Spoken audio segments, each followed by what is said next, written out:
नमस्कार दर्शक बंधु Odia knowledge academy YouTube channel को आपण मानक स्वागत। आपण जदि आम चैनल को प्रथम आसती दयाकोरी चैनल सब्सक्राइब बटन क्लिक कर चैनल को सब्सक्राइब करेंगे।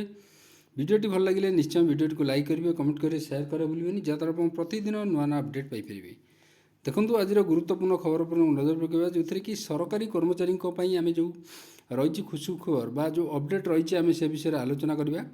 दयाकोरी वीडियोटी को शेष पर्यटन देखिए जहाँद्वारा आप संपूर्ण खबर विषय जानीपर।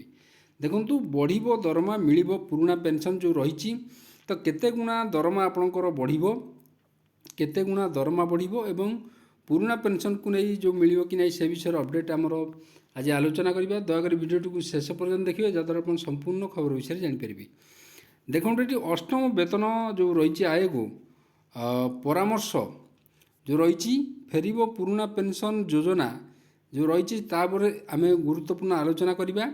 दरमा जो रही 4 गुण बढ़ तार आलोचना करवा। फिटमेंट फैक्टर केते जोटा कि प्योरली गोटे एजुकेशनल इनफॉरमेशन एटा गोटे एजुकेशनल इनफॉरमेशन।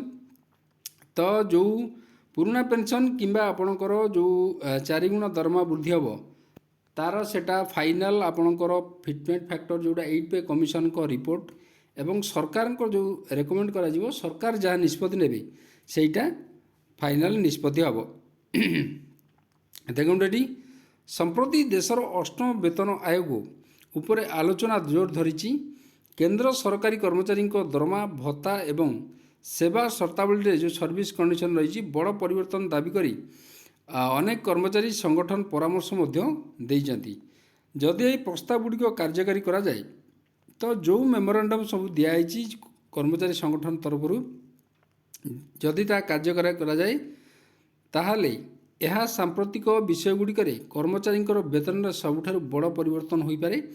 केन्द्र शासित अंचल गुड़िकर सरकारी शिक्षक प्रतिनिधित्व जो रही करुवा progressive teacher system justice forum जो रही समग्र दरमा एवं भत्ता ढांचार परिवर्तन दाबी करुच्ची। संगठन यार स्मारकपत्र संगठन लेवल 1 कर्मचारी सर्वनिम्न मूल दरमा 50,000 रु 60,000 टंका दाबी कराई। सेपरि भाव में यह सप्तम वेतन आयोग अधीन वर्तमान जो 18,000 टंका अपेक्षा यथेष्ट अधिक।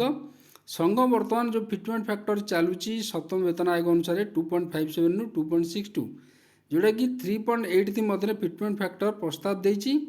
संगठन अनुजाई जो गुरुत्वपूर्ण प्रस्ताव रही वर्धित मुद्रास्फीति सहित ताल दई यही परिवर्तन गुड़िक आवश्यकता करुच्ची। कहीं आप जानी जो भाई भाव में दरमा दरदम जो वृद्धि होची जो भाई सांप्रतिक परिस्थिति रे एवं दिन को दिन जो फैमिली यूनिट रही खर्च ता बढ़ी चलती। यही परिवर्तन गुड़िक आयर प्रकृत वृद्धि सुनिश्चित करने साहाय्य करिवो। संघ आहुरी किसी संरचनिक संस्कार सुपारिश करिछि जेपरिक महंगा भत्ता डीए 50% रे पहुँचा पर मूल दरमा सहित मिश्रण करने एवं डीए गणना को अधिक सटीक भाव में करवा।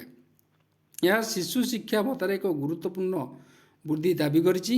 यह प्रति मासरे प्रति शिशुपाई प्राय 2800 रु 7,000 टंका को वृद्धि करवा जोटा एजुकेशन अलाउंस रही। तो यहाँ गोटे गुरुत्वपूर्ण खबर रही है जोटा कि आम देखिले आज आमर फिटमेंट फैक्टर जो रही केते बढ़िबो दरमा केते बढ़िबो एवं आपणकर पुराणा पेंशन आपरे संगठन गुड़िक दाबी करछन्ती। तो आज गुरुत्वपूर्ण खबर जदि खबरटी आपको भल लगे दयाकोरी चैनल को सब्सक्राइब करेंगे, वीडियो को लाइक करेंगे, कमेंट करेंगे, शेयर करेंगे। धन्यवाद।